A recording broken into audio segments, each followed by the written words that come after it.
We have a bit of a guest here today. You may know him from Much Music, Hockey Night in Canada, CNN, the list goes on. Apple, if you are fans of the Apple Music and the whole radio program genre. He's a small Canadian. Most people have never heard of him, but give a big welcome to the stage, Mr. George Stroumboulopoulos.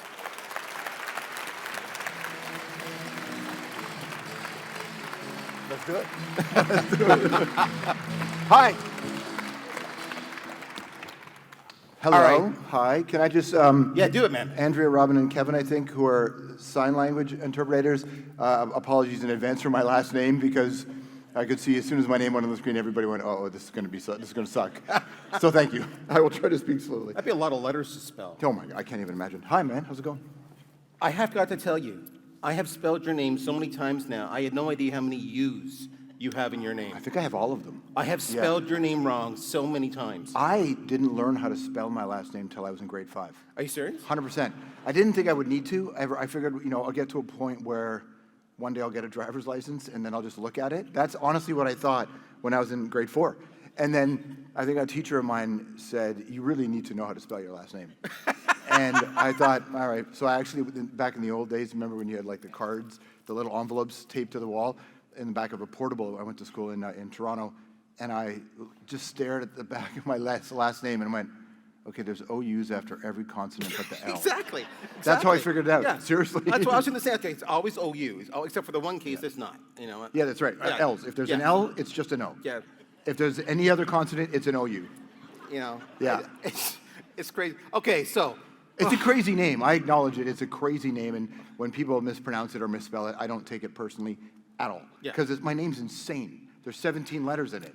And half my family, my family is Greek, Egyptian, and Ukrainian. Yeah. So when the Greek Egyptians came here from, I think they went Egypt to Brazil,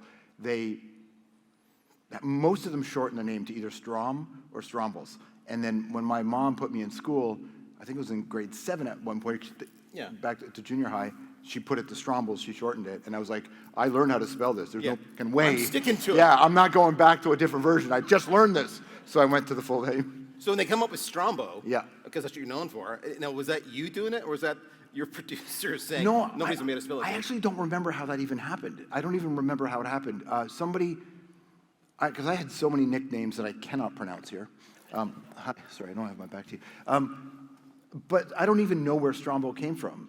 At some point, I kind of feel like I got it from a cop. A cop?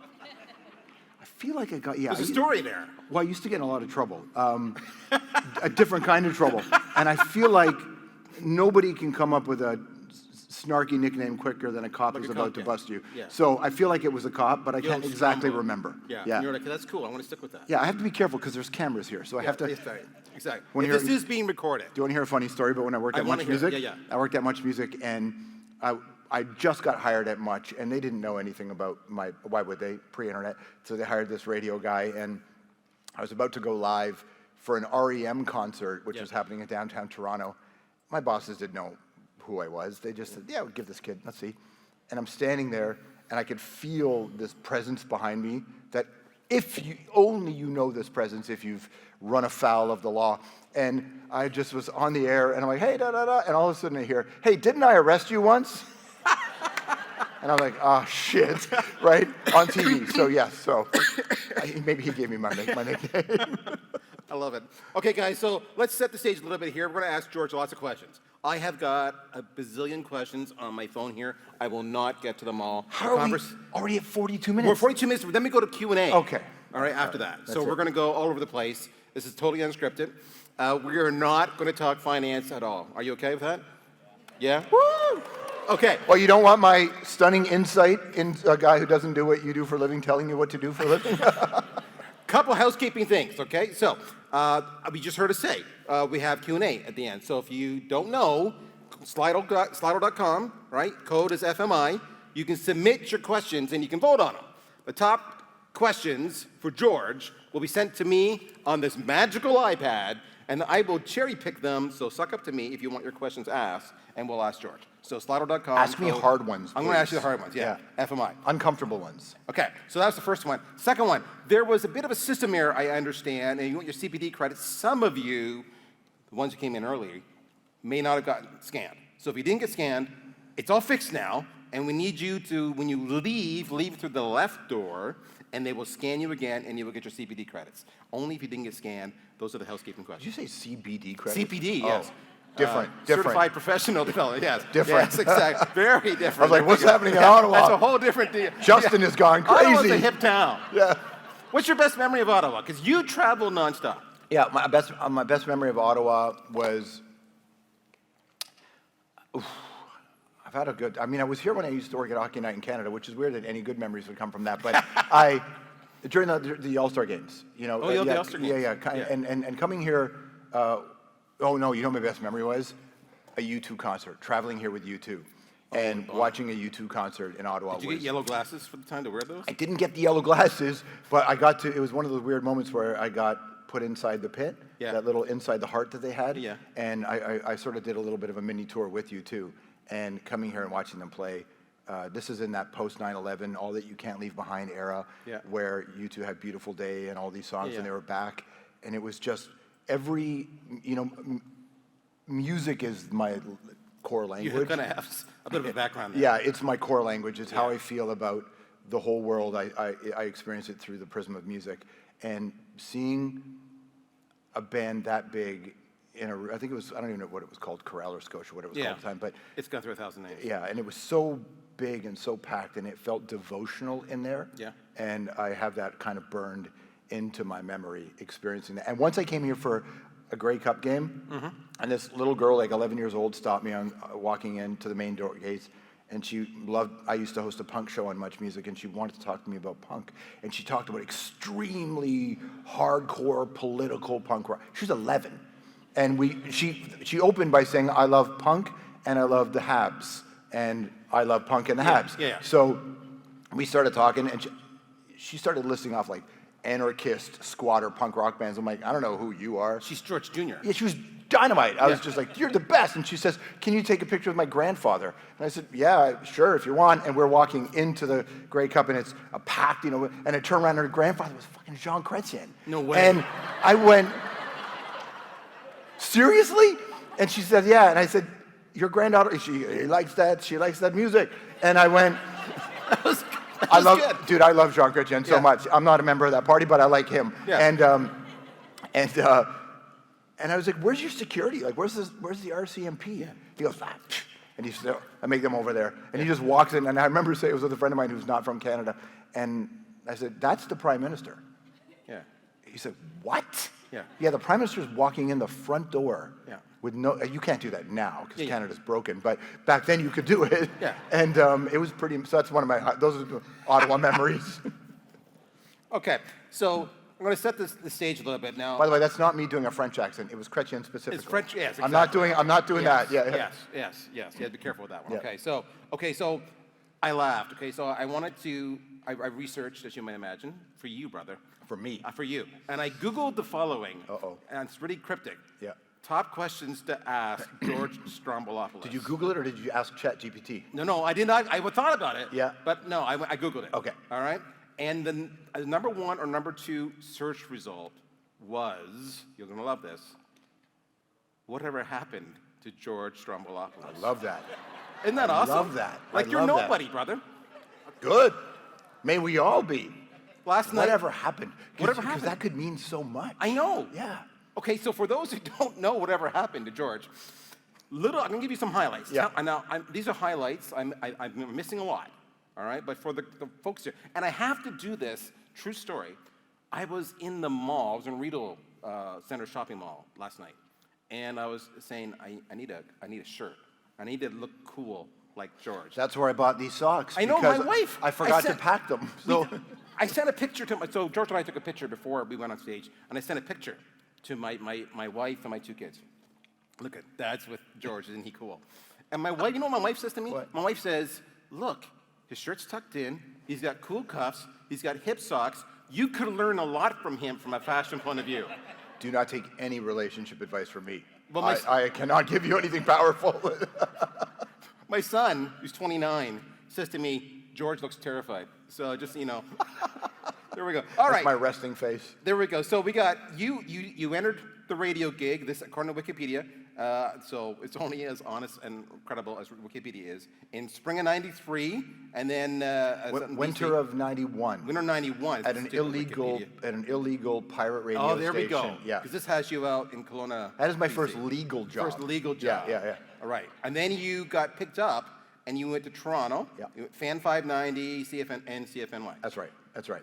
And then from there you went to Much Music from 2000 to 2004. That's correct. And you were a producer, you were the host, the punk show, the new music, Much Loud, Much News, all that kind of stuff, right?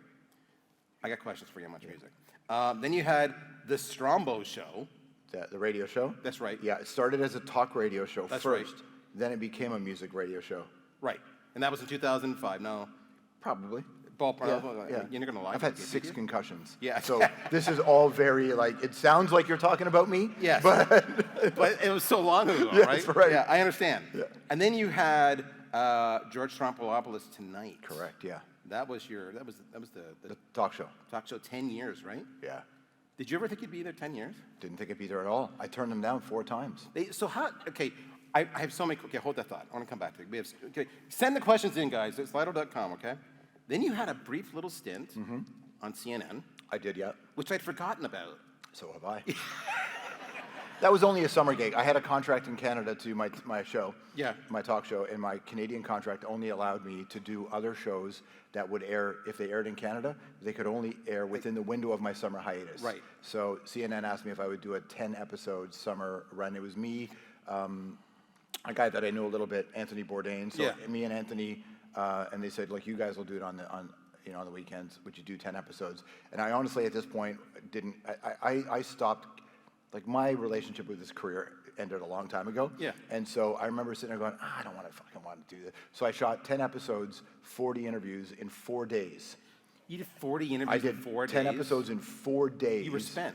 Well, I just was like, I'm done. And I just said, I'm going to go to Europe. And that's what I did. And I went to Europe. And that trip kind of did have a huge impact on me. So that's when that happened. And then that last episode aired just as I started the first episode of my new season on the talk show. And then you had this small little segue that people were all abuzz about across the country, very opinionated on. A hockey night? Hockey night in Canada. It was the best. Just the best. You had a little bit of controversy. Yeah, a lot of controversy. Yeah, a lot of controversy. And then you had this gap. Because you did, was it Hockey Night in Canada, that was roughly 2014, 15 area, ballpark? I don't even remember, but yes, it sounds right. Right. And then you did Apple Music in 2020, and I know you've done stuff between then. I'm just getting the highlights. But Apple Music since 2020. Yeah. Well, sort of. Apple. So what happened was, when I got the Hockey Night gig, I was sort of done doing the talk show, and I knew I was done doing the talk show. Yeah.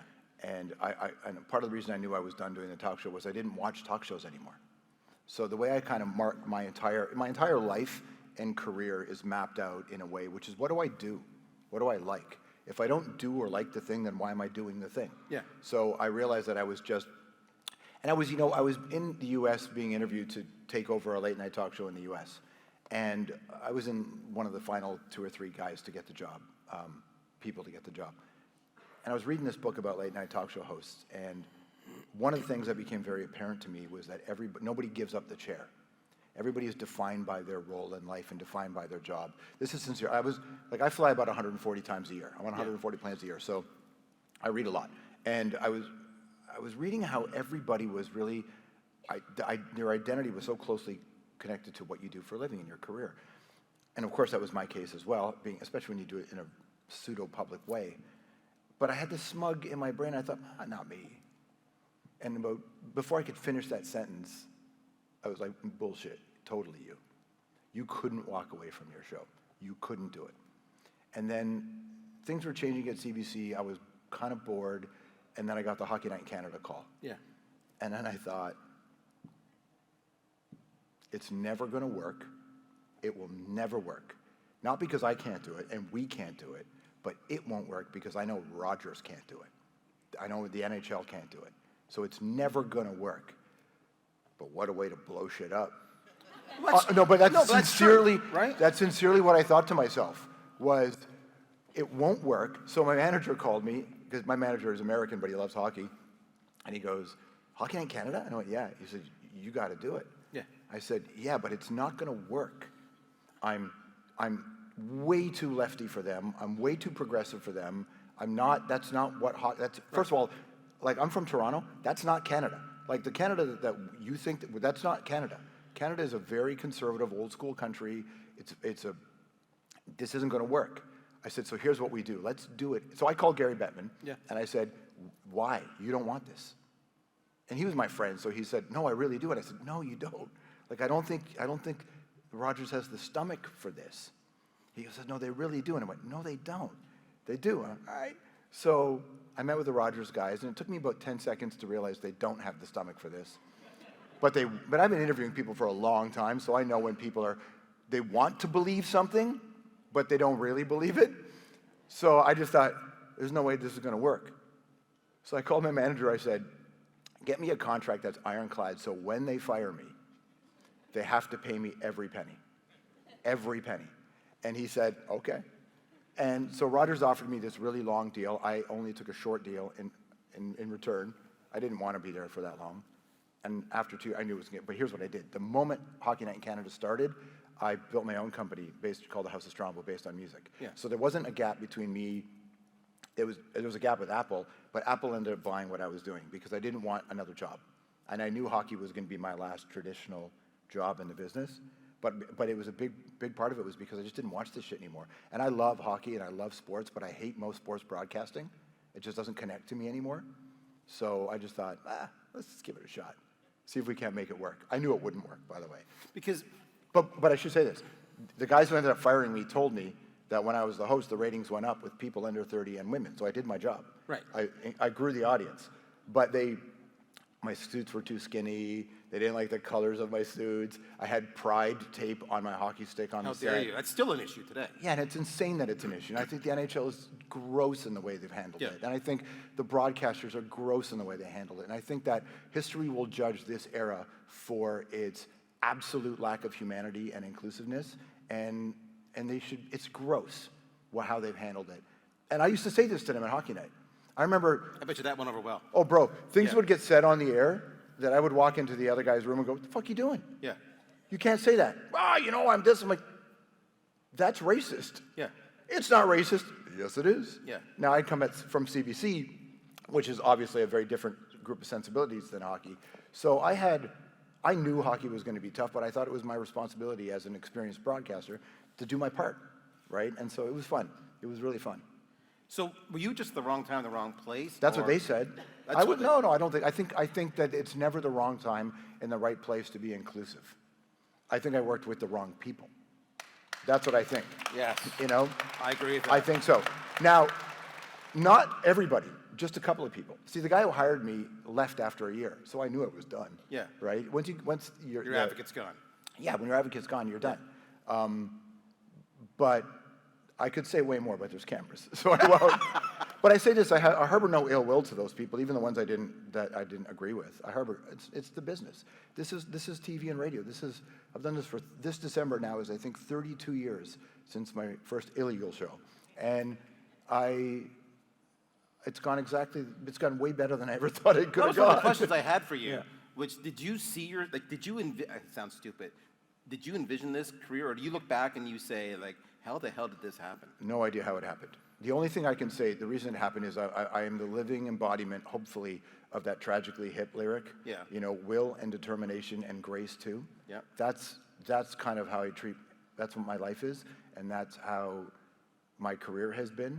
I come from a below the poverty line, ethnic immigrant family from compromised neighborhoods in Toronto, the west side of Toronto. I never grew up believing in government, business, the police, the church, the schools. I never thought they were on my side. The courts never on my side. So I grew, but I'm not mad at it because I never expected them to be on my side. That was just your normal. Yeah, and I grew up like listening to punk rock. So when you listen to punk rock, it's very apparent early the system's against you, and especially if you're poor. So I just put my head down and went to work at a thing I thought I loved, which is I love music, and I don't know you, but I genuinely care about you. Like, I actually do. And I also care about having the most human existence I can have. And so the place that I found I could be the most effective was by sharing records. And my only plan was maybe if I was lucky, I could be on the air overnights in radio, playing songs for people who, like me, didn't sleep very well. And I could maybe share an interesting idea and help you feel a little less alone at night. That was my entire goal for this career. And what's crazy is that's still my entire goal. And part of the reason why the hockey thing didn't work and other shows worked or didn't work is because I never, ever, ever abandoned that early principle. I will not change if it violates my core values, which is I'm here for you, and you're here for me. And that's honestly how I built my entire career. And when shit doesn't work, I don't care, because I'm like, yeah, this is my life, man. These are my values. And if people don't accept my values, then I'm not changing my values to be accepted. I don't need to be accepted. Like, I want you to like me, but I don't need you to like me. I don't get validated from, my career has provided no personal validation to me. And I've been so lucky. I know how privileged I am. I know in the definitions of my career, I've reached a certain level of success. I had my own talk show. I hosted the New Music and Hockey Night in Canada. I'm the only person who's ever done this in the history of Canada. I'm so lucky. I know that. But none of that provides any value to me. What I find value is I made good relationships, and I feel like I've taken care with the time that you've given if you've ever watched. That's honestly how I approach this whole thing. And so when I die, I don't give a shit. Like, I feel good about it, right? I'm like, yeah, I did my best. Yeah. I didn't get it right all the time. I made tons of mistakes along the way. But the journey has always been with the same force and the same fire, which is you kind of got to do what Joe Strummer from The Clash told you. You got to fight for other people. It's not always a fight. You can do it with entertainment. You can be playful. You can be jokey. Like, I troll hockey fans I still troll hockey fans on Twitter because they trolled me so hard. I think it's funny, right? And like, I'm a scrappy young man, even though I'm 51, but I've never abandoned that core. That's who I am.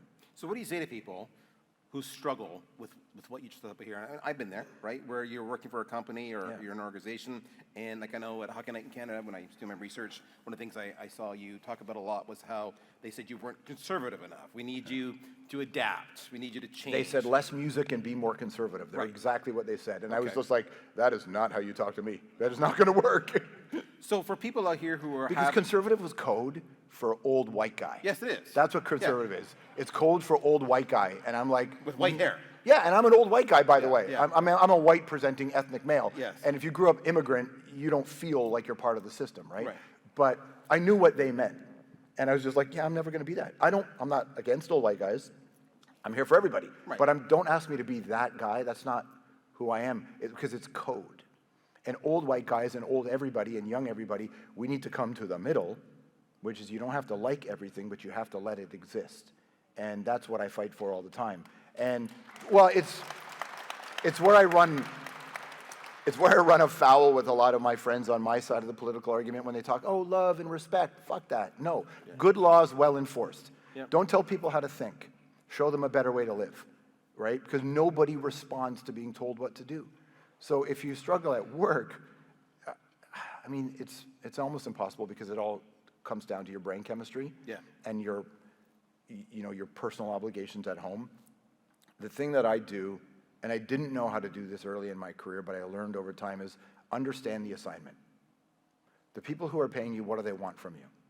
It is no more or less than what they want from you. And you are not defined by it. If it's toxic in hell, you got to leave, and I promise you that there are so many other outcomes you can have that you're in control of that are better for you than the thing that's bringing you down today. I know that's the truth, but what I don't know is if you want to, should, or can pull it off. Well, you can pull it off, but there are lots of factors. I've been very privileged partly because I don't have kids. Right. So I don't have any other obligations. So I recognize that my whole life is if I get fired, I don't care. Right. Right? Because I don't have to pay for anybody. That's a big consideration. So I recognize I can't give that kind of advice to people who have those kinds of realities. But I've interviewed so many people in the last 32 years, and the common threads are pretty apparent, which is, are you going to bed happy about the day you had, at peace with the day you had, or do you hate the day you had? And if you hate the day you had, your stress and your cortisol is going to kill you sooner, and physically, but it may have already killed your spirit. And so, to me, and we all have our own priorities, to me, nothing is more important than a healthy spirit. Like, not spiritual, I don't believe in any of that, but Sure. not that I'm mad at you if you do. But, because whatever, like whatever gets you through the night, like John said. You know, but that's what I would say is like, it's not worth dying for a company that doesn't actually give a shit about you. And it's not worth being miserable. And we'll all get replaced by AI. We'll all get replaced by computers. And your bosses are thinking about it right now. Mine are. Like everybody is, right? Yeah. They're doing it because it's just about money, and we let the demons run amok, as Bill Hicks would say, and we let them do this to us. And the only recourse you really have is not let them have you. Not let them have you. So that's my only advice to anybody, is that it is not, if you work for a company that's making you miserable, find a way to get the hell out of there. Because they'll get rid of you the moment they can. Oh, yeah. You're a number. You're a number on a spreadsheet. That's what you are. But that's okay, because That's right. because this is what life is. We live in a weird crony capitalist society. Yeah. This is what it is, right? So We you were- got to find your own way. We were talking, we're both in our 50s. Yeah. He's a little younger than me and looks way more cool. No. No. My beard, my hair is, I don't dye my hair or anything. My hair, this is my natural color, but I don't dye my hair either. My beard is as white as yours, though. My beard is white. It's white? Yeah. Yeah. Yeah. Yeah. At Christmas, I moonlight. I grow it longer, and then I'm good. I love it.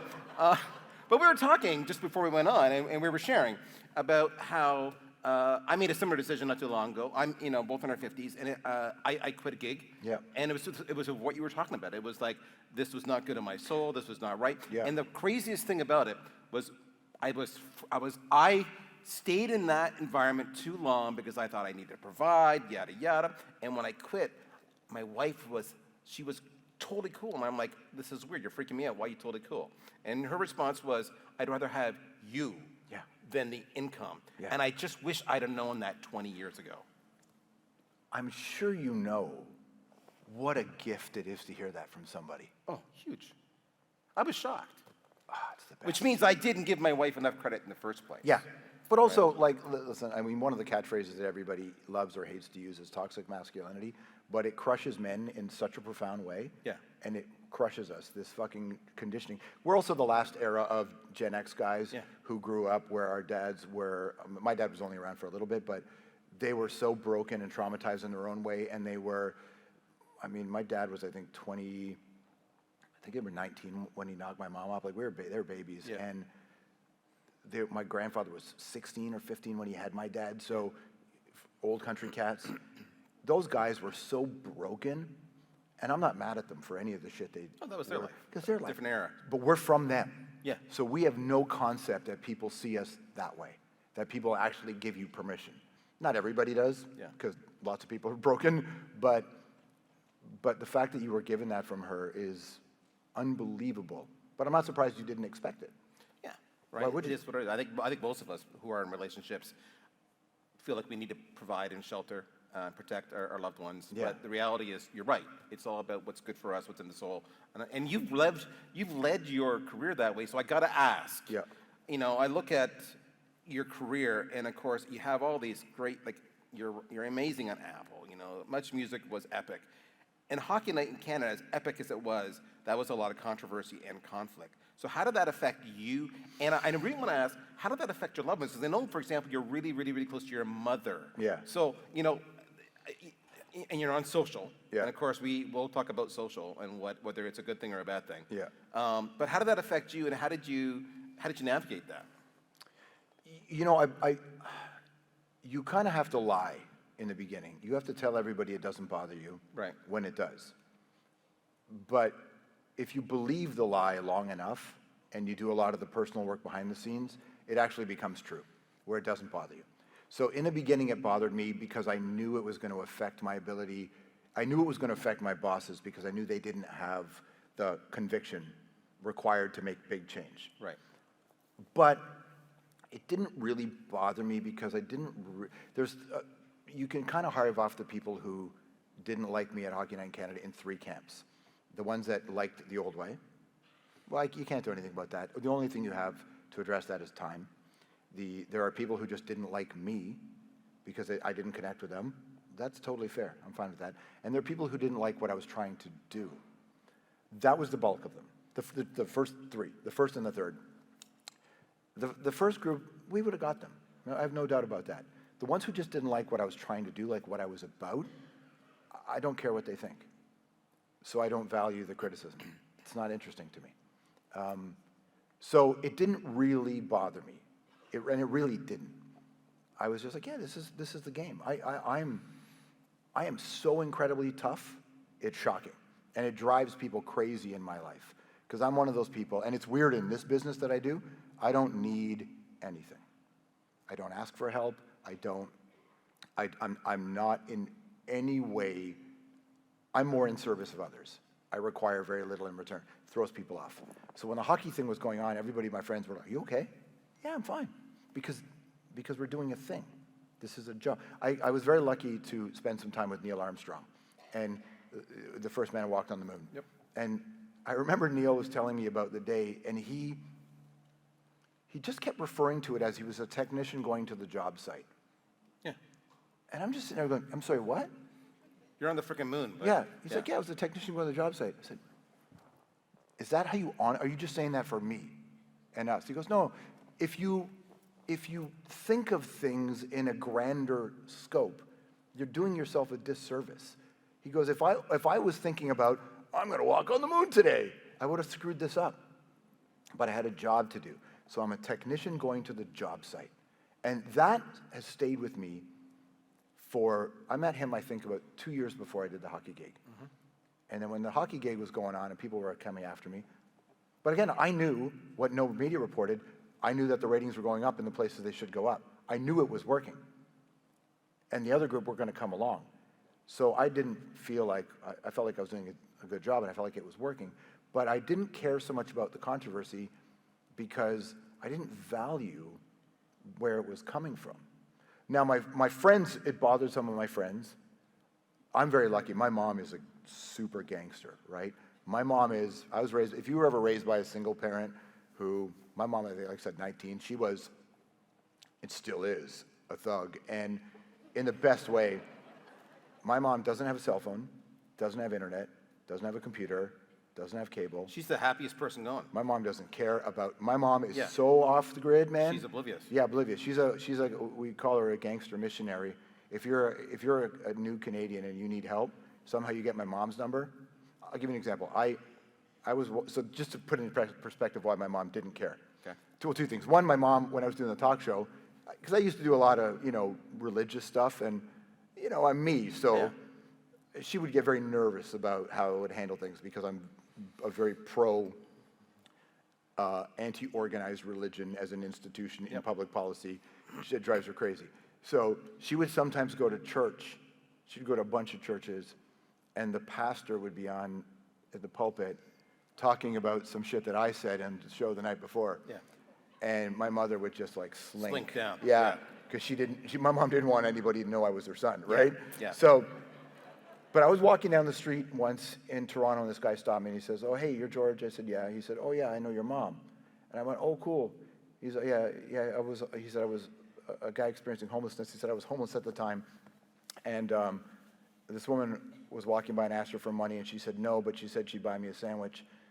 And I said, oh, yeah, that sounds like my mom. Yeah. And he goes, no, you don't understand. She went in and she bought me a sandwich, but she bought herself a sandwich. And then she sat down and she ate the sandwich with me, and she was really kind to me. I said, oh, yeah, that sounds like my mom. That's cool. He goes, no, you don't understand. She moved me into the basement of her house, where I lived for almost 2 years, till I got my life together. Anyway, this is my wife and kids now. And I just said, when did you live at my mom's house?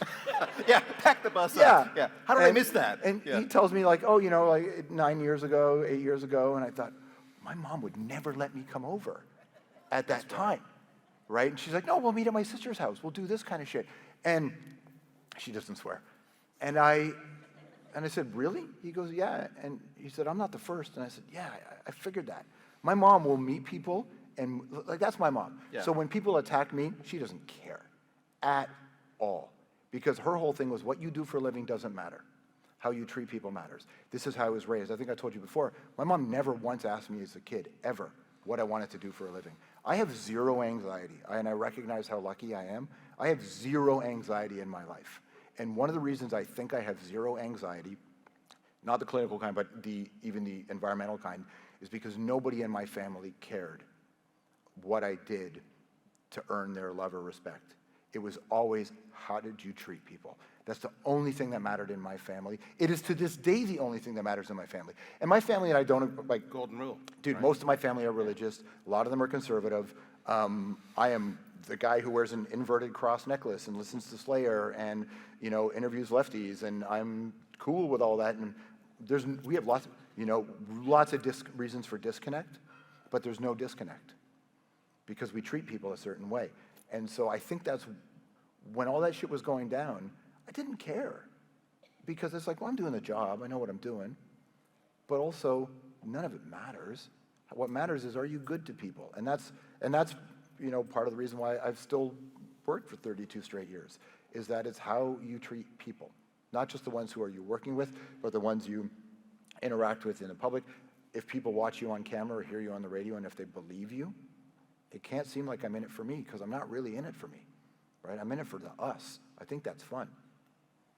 There's a video of you that you shared. That's, by the way, that sentence could, if it ended there, I could be like, fuck, I don't know what he's going to say next. What do you mean there's a video of me? There's a video of you in a very questionable situation. No, a video you shared, I loved, it made me so laugh. It was with your mom. And she borrowed, if I understand right, she had borrowed your truck. She had my pickup truck, yeah. Yeah, and I think the headline was something along the lines of, I don't think my mom thinks Jesus approves of my playlist. But she duct taped out all of your... I have a lot of punk rock and metal stickers and Satan stickers on the back of my pickup. I have a beat-up Toyota Tacoma, and I lent it to her for a couple weeks, and I went to pick it up, and she took black gaffer's tape and taped over all of the stickers on my truck, because she's like, this is devil, and this is this, and this is that. And I'm like, what are you doing, lady? Yeah. What are you doing in my truck? And it makes me laugh. So what she doesn't know, because she figured this out later, was after I tore all the stickers off and got the tape back, and I got my truck back, I went up to her house in the middle of the night, and I put like crazy metal band stickers on the back of her minivan, and she was very surprised. Like I had Rob Zombie dressed as Satan on the back of one of her. Yeah, it just. But she called me and she's like, I deserve that. I'm like, yes, you did. Yeah, my mom. I have videos of my mom is so private. I saw her last week, and she was so mad at me for putting stuff up on Instagram because somebody recognized her from my Instagram. And my mom is so deeply private. Oh. My mom is furious but I don't care because it's just worth it. And I keep telling her, I said, there are a lot of single moms out there and sons of single moms that need to see our dynamic, that we have nothing in common, but we love each other so tenderly. They need to see this dynamic. She does not care. She does not want it. So a lot of the stuff that you see with me and my mom on my social media is her trying to smack the phone out of my hand. Yeah. Because she hates it, yeah. Yeah. Yeah. Well, that's awesome. All right, guys, you got a question, just a reminder, right? Slido.com, code is FMI, get your questions. So we're getting tons of questions in, keep them coming, thank you so much. One of the questions we're getting asked here a lot, and I'll come to it indirectly, is you have interviewed just a freaking boatload of people. So for context for our audience, because I know we talked about this in the prep call, I asked you this question, can you kind of give us kind of a highlight of some of the notable people, personalities, influencers, politicians, etc., that you have interviewed over the years? Who I've interviewed? Just some, yeah. I've interviewed every prime minister going back to John Turner, President Jimmy Carter, who I think we're going to lose very soon. Shortly, what a beauty he is. Rosalind just died, yeah. Rosalind just passed, yeah. Interviewed, I've been in Prince Charles's house, I toured with Oprah, lots of punk rock bands that I love, toured with U2, Metallica, Wu-Tang Clan, which is a highlight for me.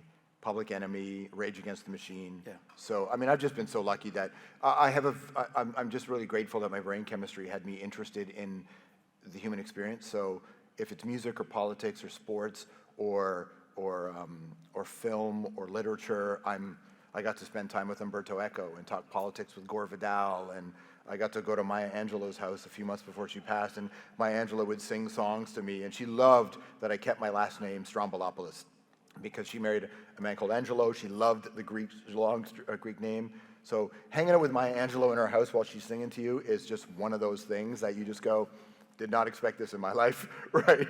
I got to hang out with Angela Davis and these revolutionaries. And if you see the movie Goodfellas, Henry Hill, the guy who went into witness protection program, I got to go hang out in the trailer with him and cook pasta and talk about turning on the mob. I've just been so lucky that my interests matched my opportunities. And I tried to make the absolute most of them. So which one of those people, is it Maya Angelou? Which one of those people like truly impacted you, and how did they impact you? Because they're all interesting. Yeah. I interviewed a woman called June Callwood. Okay. June Callwood was not that well known outside of Canada, but Toronto. Isn't that Canada? Just kidding. Yeah. I had to do one. It's the Come center. on. I had to do one. Geez, I bought these socks at the store, and they're so, look at them shedding on me. But they're kind of like Grinch socks. She was diagnosed with terminal cancer, and she was expected to die within a couple of days. Yeah. She was right at the end. And so her people called and said she wants to do one last interview. Can you do it? Can you do it? I said, I don't know, June. I would do it, but she has a lot of friends. June opened the first AIDS hospice in the Western world. There's a very famous photograph of Lady Diana holding a young man who's dying's hand. That happened in her place. June Callwood is one of the most legendary people you've never heard of who actually made the world a better place, made my city a profoundly better place. And as Toronto falls into this pit of awfulness that most cities in the world are falling into, June was one of these moments. So I said, I'll do it. But why does she want to talk to me? I don't really know her. Yeah. And she said she likes your show, but she knows that most of her friends will not go dark if this interview goes dark. And she knows that you'll go dark. I said, all right, if you want to go dark, I'm your guy. Yeah. So I went and I spent about 90 minutes with her in her house. And we had this conversation about life. And it was so beautiful.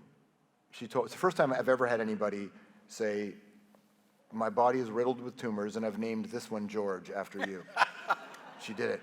And then her husband, who she'd been with, Trent Frayne, a great sports writer who also just passed away a few years ago, they'd been married for a lifetime, like 60 years, something like that, 70 years. He walked into the room, and when we were talking about her end of life, she suddenly got quiet. And she said, she kept talking, but she whispered, and she said, he hasn't come to terms with it yet. And it was this human experience. And she was gone a few days later. We only aired 20 minutes of the conversation. The rest we gave to her family. And it was just me and this lady just getting into it about what is life really about and what comes next.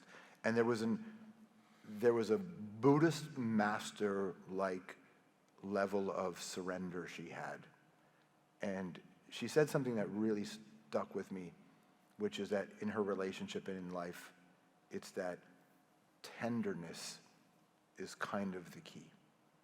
You won't always like people, you won't always love people, you won't always get people, but they have their experience too. And we all say this, right? Oh, everybody's got a story that'll break your heart. That's true.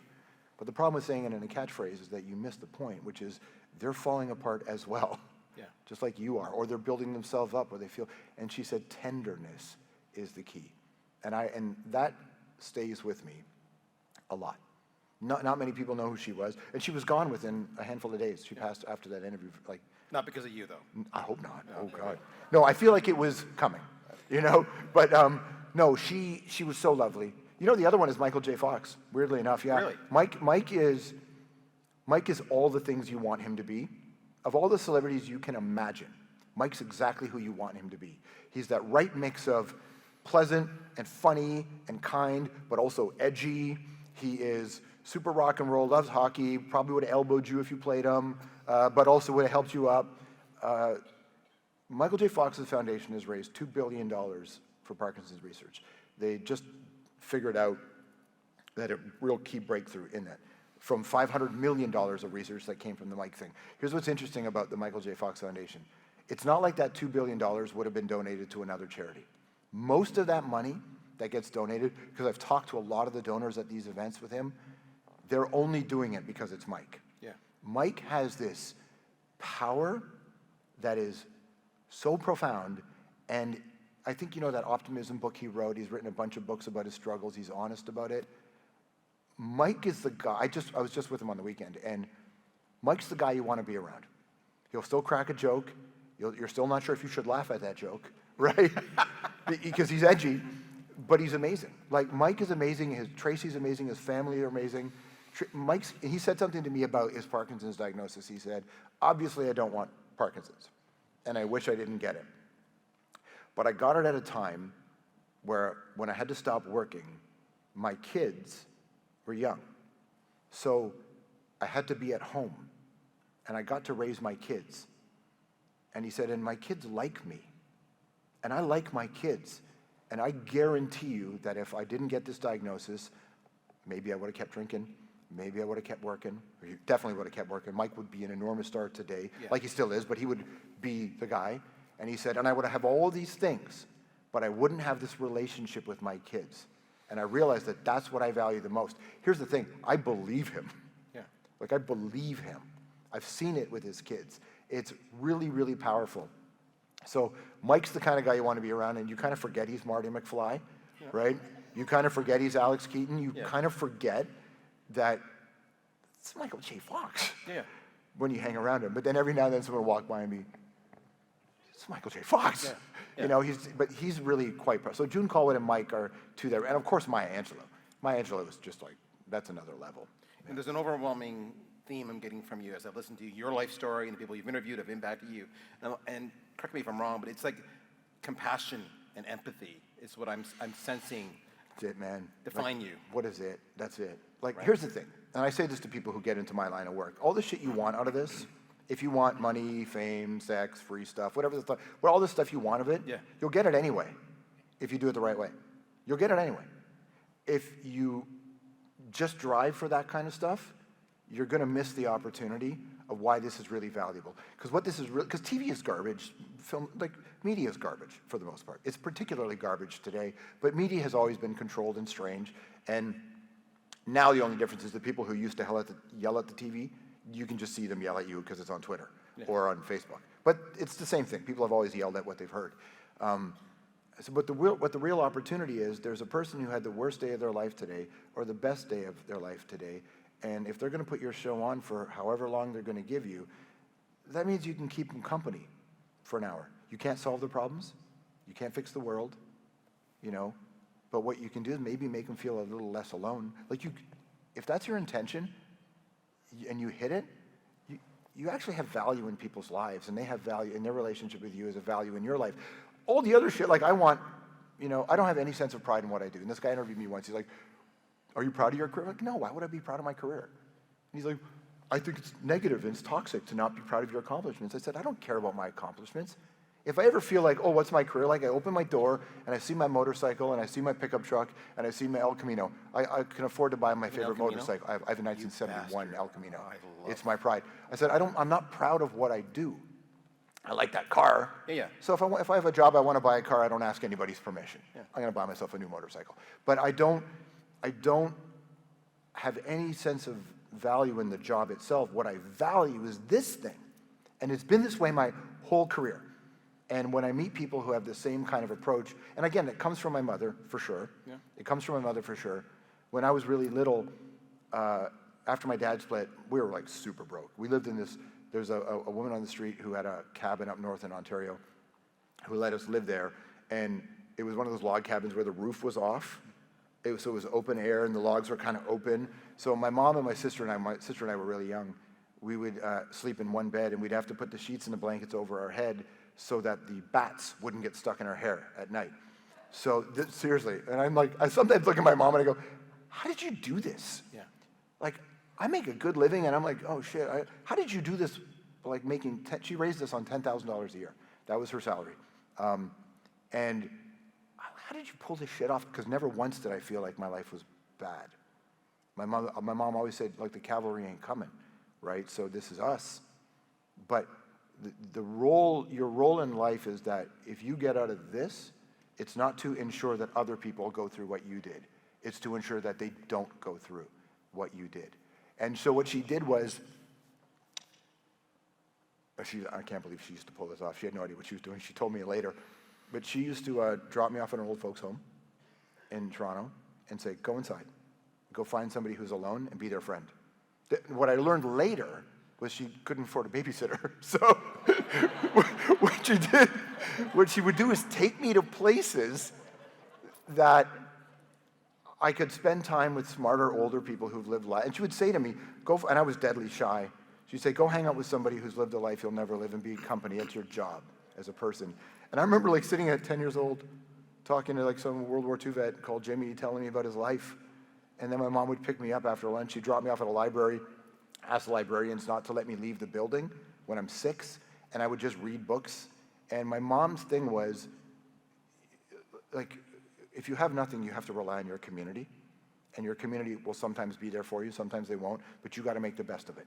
And I'm so grateful for that upbringing, because I genuinely don't think anything is owed to anybody. I think we're entitled to a good life. I don't think we deserve it, because we all make really terrible consumer choices that hurt people around the world. So we're all complicit, right, in this weird version of capitalism. But we're entitled to a good life, and I don't trust the government to do it for us. I don't trust businesses to do it for us. I don't trust the church or the cops to do it for us. But I trust me. I want to trust you. I want to trust you. So that to me is kind of, and that's all from my old lady. That's all from my mom. She had you interviewing people from 10 years old. Right, and She was your root cause. She was my root cause, and I didn't even know, like, because I did not want to talk. I still don't want to talk to people. She come back and ask for a piece of your She salary? should, yeah. My mom got scooped up in the G20 protests. She's gonna kill me. Don't ever post this, okay? Yeah. She got scooped up in the G20 protests by a parade of cops and horses. I didn't know this until after she got picked up, because she was protesting how many taxes I pay. Because she was so mad at how much taxes I pay. So that's my mom. My mom's still a fighter, you know? I love that. You know?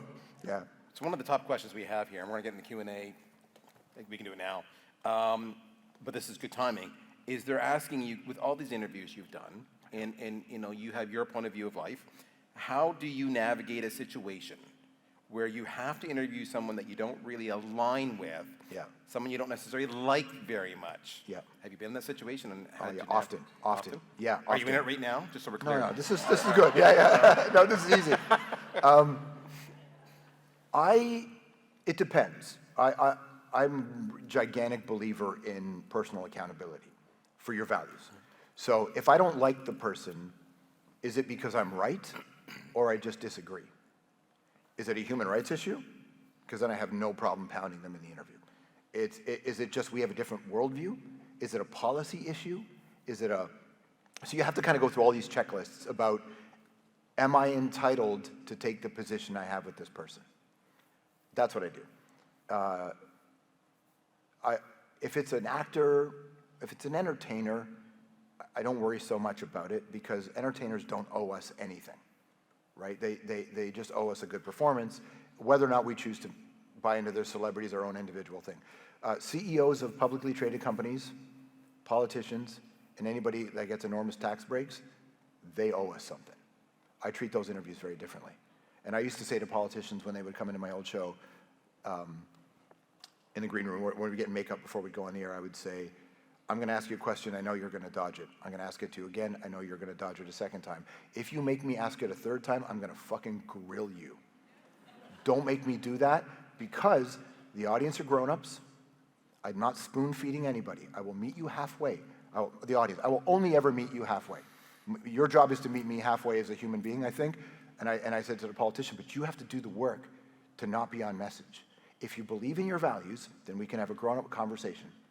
Well, what are the questions you're going to ask me? I'm not going to tell you. Because if you can't answer questions that I'm asking you, then you shouldn't be a member of parliament. You should not be a member of parliament if you need to be prepped for this interview. You should believe in your values. And so answer my questions. Dodge me a couple times, I roll with it because I understand it's innate.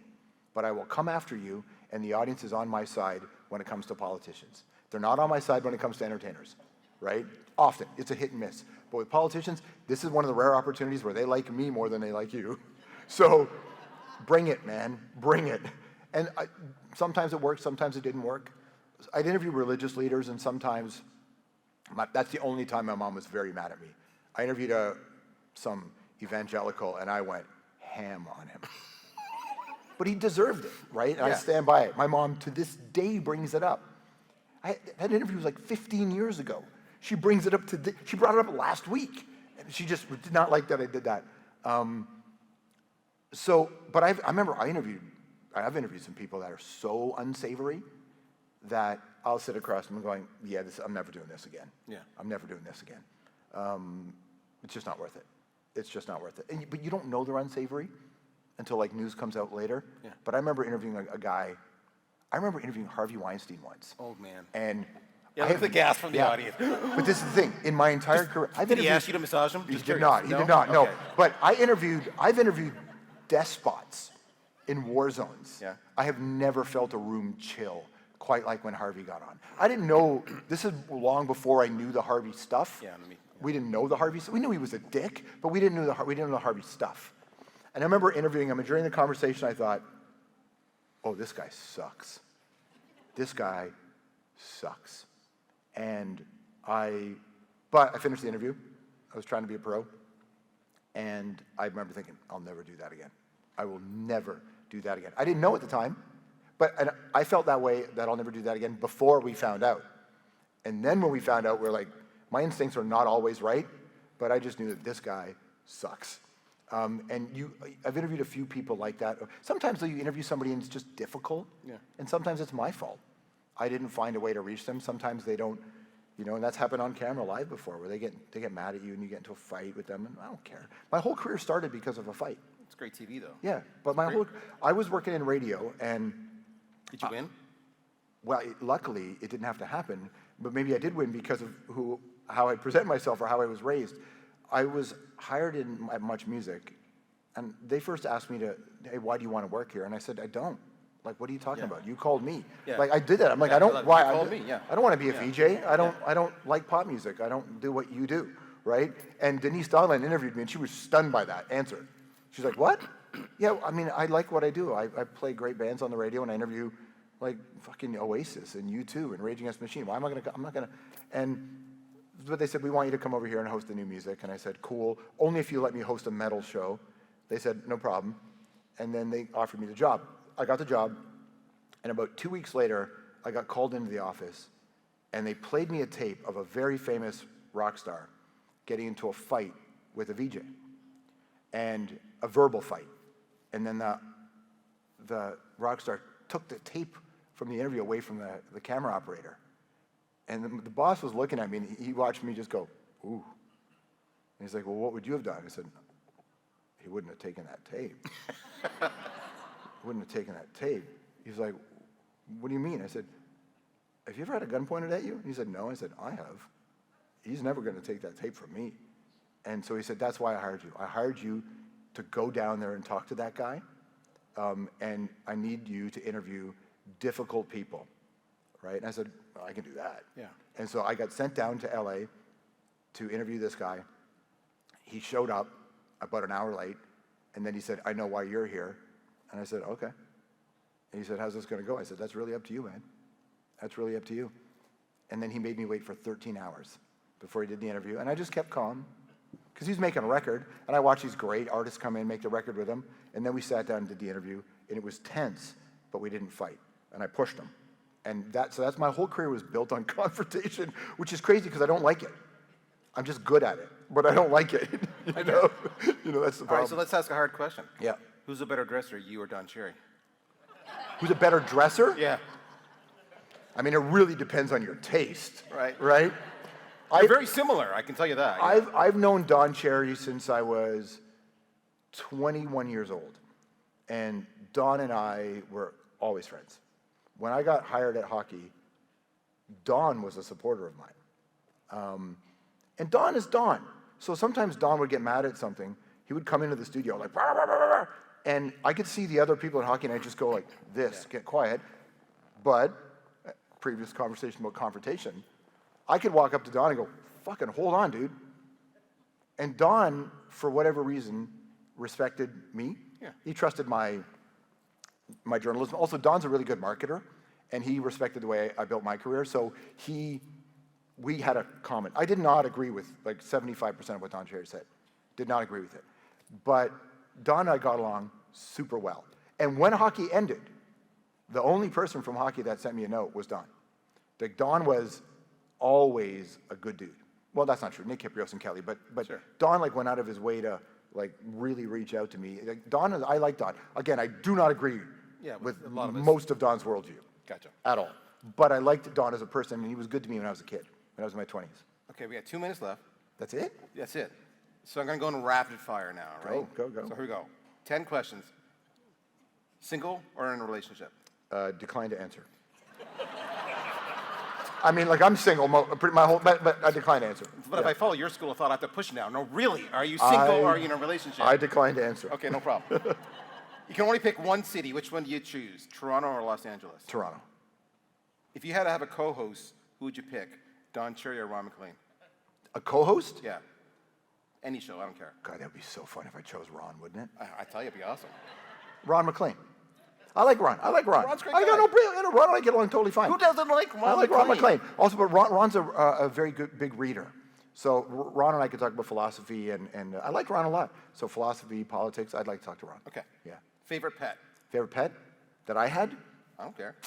Someone wrote the question here. I used to be a herpetologist. I had a lot of snakes. And you want to hear, can I tell you one quick story? If you can go fast. I used to have like 9, 12, 15-foot boa constrictors and some dangerous spiders. It was the 90s. And I had 2 pit bulls, and the girl I was dating had a pit bull, and I know this part of the neighborhood of Toronto where a guy broke into my house while I was home. And I was like 24 years old, so me and my lady, we just finished walking the dog, so I taken my shirt off and just getting ready to close the night out, and I can hear this, and if you come from neighborhoods where you have break-ins, you know the sound of someone trying to get in the door. So I'm just like, oh shit, someone's coming in. So I looked at her, I said, get in the bedroom. And I don't date the kinds of people that want to be told where to go. Yes. Right? So she said, excuse me? And I went, get in the bedroom. She said, why would I? And I just looked at her with that street face. Yes. I said, get in the bedroom. Yes. She's like, oh, this is different. She gets in the bedroom, and I can feel the door like open and boom. And I'm quite excited because I don't live a life anymore where I get to revisit any of this kind of old life experience. So I'm just going, oh my God, there's a guy breaking in. I got a bunch of snakes. I got a fucking poisonous spider, and I got 3 pit bulls. So I was such a cliche. And so what I do is I pick up the pit bulls by their leashes, because I've been walking them, and I start to agitate them. Yeah. So I just kind of like, you lift them, their front feet off the ground. So I just start like, and I'm amping them up. I'm like, let's go, boys, let's go, right? This is like, I'm 24 or 5, I don't think. I'm only in radio at the time, so, and then this poor guy, dude, he just, door opens, I'm like this. He comes down the stairs, creepy. He turns the corner, and there's me, 24, 3 pit bulls that are not barking, but growling, snakes everywhere, and he just goes, fuck, and I just went, boop, go get him. And they got him. So it's hard to choose between my snakes or my pit, but I had a stray cat called Snake. That's it. That's my favorite cat. Snake's my, I love dogs, but I respect cats. I respect cats more than I respect any other animal.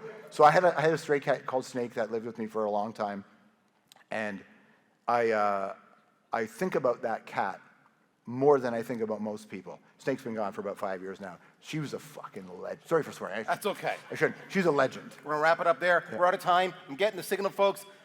George Stroumboulopoulos. Let's put it together. Thank you. Thanks, brother. Brother, Thank you, that was brother. phenomenal. Thank you so much. Thank you. Sorry for swearing. I really tried not to. This man's a legend I try- on social media. Oh. Follow him. You're going to love it. Again, if you didn't get scanned, but you want your CBD, left door out the way. Thank you so much, folks.